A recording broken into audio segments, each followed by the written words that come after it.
വിശുദ്ധ മർക്കോസ് അറിയിച്ച നമ്മുടെ കർത്താവ് ഈശോമിശിഹായുടെ പരിശുദ്ധ സുവിശേഷം 6-ാം അധ്യായം 1 മുതൽ 6 വരെയുള്ള തിരുവചന ഭാഗങ്ങൾ. ഈശോ അവിടെ നിന്ന് പോയി സ്വന്തം നാട്ടിലെത്തി.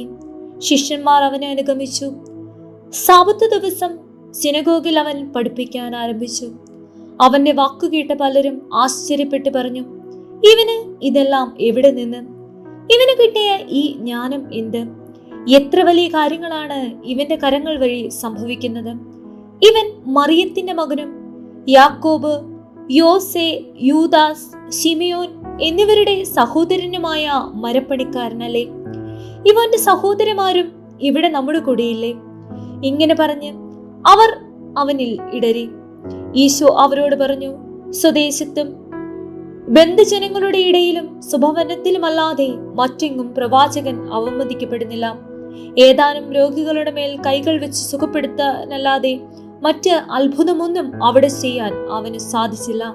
അവരുടെ വിശ്വാസരാഹിത്യത്തെക്കുറിച്ച് അവൻ വിസ്മയിച്ചു.